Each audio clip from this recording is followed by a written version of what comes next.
컬럼을 3개 더 추가를 해가지고 좀 더 직관적으로 누가 보더라도 아, 이번 달 송금 대상이네, 송금 완료, 얘는 기준 미달이네, 이번 달에는 그냥 공란으로 냅둬야겠다.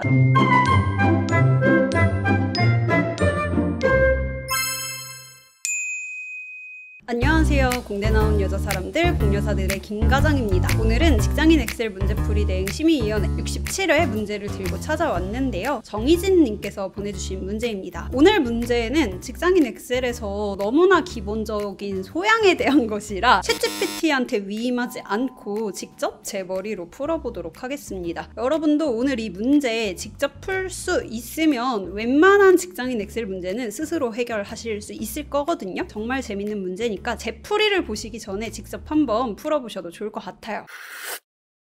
매월 작가에게 정산 금액을 송금해야 하는데 이 표에서 송금 가능 여부가 가능이면서 송금하지 않은 정산 금액의 합산이 최저 송금액에 도달한 경우에 송금을 한다고 합니다. 예를 들어서 은행 송금의 경우에는 송금하지 않은 금액의 합계가 $200를 초과해야지만 송금 대상이 되고, 페이오니아나 페이팔의 경우에는 아직 입금하지 않은 금액이 $100를 넘어야지만 송금 대상이 된다고 합니다. 그래서 이 송금 가능 여부가 가능이면서 이 작가의 송금 상태값이 비어있는 셀들에 대해서 얘가 이번 달에 정산해서 송금해야 할 대상인지 아닌지 여부를 판별하는 문제입니다. 그런데 희진님이 이 문제 상황에 대해서 정확하게 파악을 하고 계신 걸 보면은 엑셀을 충분히 잘하는 상황 같은데도 이 문제가 어렵게 느껴진 이유는 아마 이 쪼개기를 하지 않았기 때문이라고 생각해요. 다시 말해서 직장인 엑셀을 잘하려면 쪼개기를 잘해야 되고, 쪼개기를 하지 않을 경우 나만 피곤해지는 게 아니라 내가 만든 파일을 받아보는 사람조차도 서로 피곤한 일이기 때문에 반드시 우리가 회사에서 엑셀 문제를 풀 때는 쪼개기를 해야 한다는 걸 명심해 두자고요. DB 관리 차원에서도 그렇고요. 이 문제를 직관적으로 이해하는 차원에서도 컬럼이 각각으로 쪼개진 상태가 좋습니다. 지금 여기는 송금 완료라고 지난달에 사람이 송금을 하고서 기입하는 부분과 이번에 우리가 송금할지 안 할지 판단해서 기입하는 부분이 같은 컬럼에 들어있기 때문에 이 문제를 더 풀기가 어려운 거거든요. 그래서 가장 먼저 이 컬럼을 여러 개로 쪼개줘서 이 문제를 풀어보려고 합니다. 이 뒤에도 같은 문제에 대해서 아주 구체적으로 적어주셨는데요. 문제는 아주 간단합니다. 아까 말했듯이 페이팔이나 페이오니아의 경우에는 이 작가에 대해서 남아있는 정산 대상 금액이 $100보다 크거나 같으면 그때는 송금 대상이 되고, 송금 방법이 은행 송금일 때는 $200보다 크거나 같아야 하고, 그렇지 않으면 여전히 빈칸으로 냅뒀다가 그 다음 달에 돼서야 송금 대상이 되면 그때 송금하고 송금 완료라고 또 그 달에 가서 표기를 하겠죠.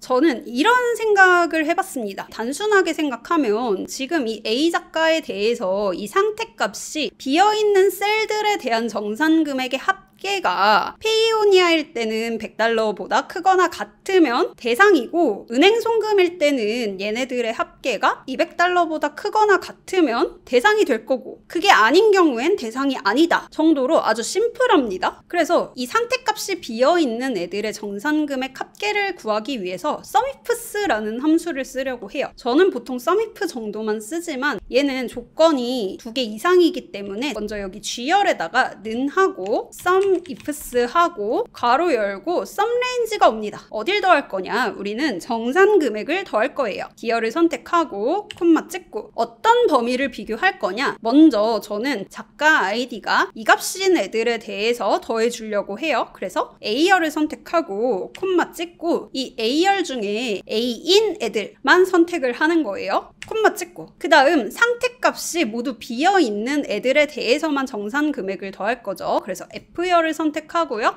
콤마 찍고 그 값이 빈칸인 애들만 우리가 더해줄 거니까 큰 따옴표 2개를 써서 공란이라고 적어줄게요. 가로를 닫으면 우리가 D열을 더할 건데 어떤 D열을 더할 거냐? 이 A열에서 AAA라는 값이 오는 작가 아이디들에 대해서 더할 건데 뿐만 아니라 이 F열에서 상태값이 공란인 애들에 대해서만 그 행들에 대해서 정산금액 값을 더할 거야 라는 뜻이겠죠. 되겠죠. 그러니까 두 개의 조건을 비교하는 거예요. 정산 금액을 더하는데 작가 아이디가 이 값과 동일하고 상태값은 공란인 애들을 모두 더하면 엔터를 치면 116.78이 나옵니다. 실제로 그런지 우리가 더해줄 값인 이 두 개 셀을 선택해서 아래쪽을 보면 116.78이 나오죠. 그러면 이 값을 아래쪽에도 똑같이 드래그해서 넣어줘 볼게요. 그러면 얘네들은 똑같은 조건이니까 116.78이 나오고요. 여기서는 삐삐삐면서 상태값이 비어있는 이 세 개 셀의 값을 더해서 202.31이 나왔고요. 여기서는 이렇게 두 개 값을 더해서 97.55가 CCC에 전체적으로 표기되고 있습니다. DDD 같은 경우에는 이 두 개 값을 더해서 202.26이라는 값이 나왔죠. 그러면 얘가 이번 달 정산을 한다고 했을 때의 정산 대상 금액인 거예요. 하지만 실제로 이번 달에 정산을 하느냐 마느냐는 얘만 가지고 결정되진 않습니다.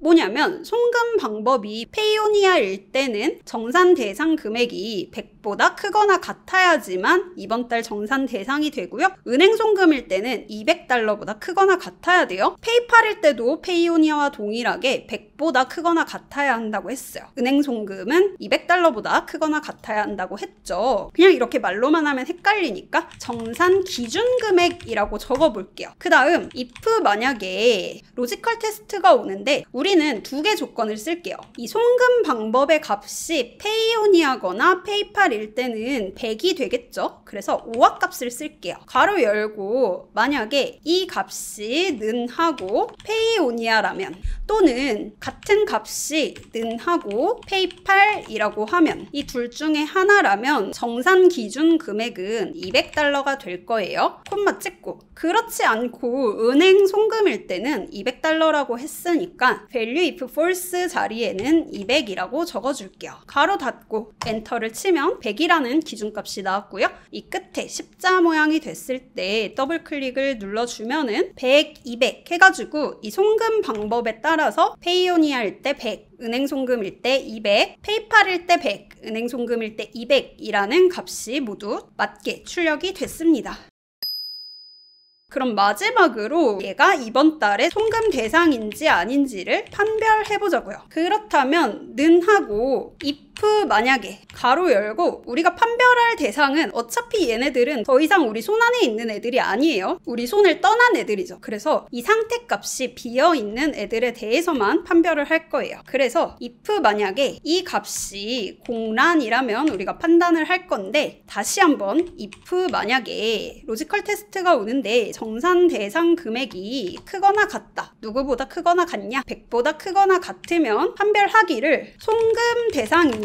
그렇지 않다면 기준 미달이겠죠? 만약에 페이팔인데 97.55가 나왔다. 얘는 기준 미달이 되는 거예요. 가로를 닫고 다시 한번 콤마를 찍고 if 만약에 이 값이 공란이 아니라 어떤 값이 채워져 있는 값이다 했을 때는 그냥 판별값을 공란으로 둘게요. 가로 닫고 엔터를 치면 송금 대상이라는 값이 나왔는데 얘를 더블 클릭 눌러서 끝까지 채워주면은 맨 위에 두 칸은 송금 대상이 나왔고요. 얘네는 공란. 은행 송금에서도 200달러를 넘었기 때문에 송금 대상. 그 다음 얘는 공란. 그리고 페이팔의 경우에는 97.55가 100달러를 넘기지 않기 때문에 기준 미달이 나왔고요. 그 다음 은행 송금에 대해서는 송금 대상이라는 값이 나왔습니다. 자, 마지막으로 이분이 문제를 주실 때 송금 가능 여부가 가능일 때만 얘네들을 판별하라고 하셨는데 이 경우에는 주어진 데이터에 가능 값밖에 없어서 그냥 바로 풀었지만 마지막에 이 판별 값에 if 만약에 송금 가능 여부가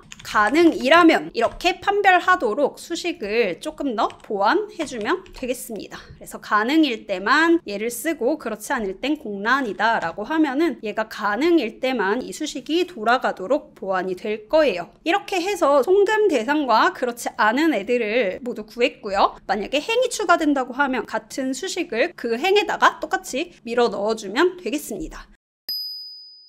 실제로 여기다가 송금 대상이라는 결과값이 표기가 되면 좋은데 여기는 사실 우리가 손으로 적는 란이잖아요. 수식과 갑입력이 한꺼번에 있으면 사람의 뇌가 한계가 있어서 받아들이기도 어렵고 실제로 어떤 업무를 수행하기도 헷갈릴 거라서 저는 이렇게 컬럼을 3개 더 추가를 해가지고 좀 더 직관적으로 누가 보더라도 아 이번 달 송금 대상이네 그럼 송금해야지 송금한 다음에 송금 완료 2024년 8월이라고 적어주면 되겠죠. 얘는 기준 미달이네 이번 달에는 그냥 공란으로 냅둬야겠다 라고 한 다음에 다음 달에 한 칸이 추가됐는데 이제 $100를 넘기겠죠. 그때는 자동으로 송금 대상이라고 뜰 거고 그때 가서 송금을 해주면 되겠습니다. 실제로 희진님이 접수해주신 문제에서는 이 F열에 한꺼번에 쓸 수 있는 수식을 정리해주길 바랬지만 제가 머리가 나빠서 이걸 한 셀에 적는 거는 아무래도 무리가 있겠더라고요. 왜냐면 이 값을 입력하는 과정이 수식과 한 열에 공존한다는 게 엄청난 사고를 필요로 하는 행위라서 제 머리로는 미처 할 수가 없었습니다. 이 점 양해 부탁드리고 직장인 엑셀 문제풀이 대행 심의위원회 공여사들.com에 헬프로 오시면 문제 접수하실 수 있습니다. 희진님이 해주신 것처럼 엑셀 파일과 함께 접수해주시면 되고요. 저는 다음 시간에 더 재밌는 엑셀 문제를 들고 찾아오도록 하겠습니다. 감사합니다.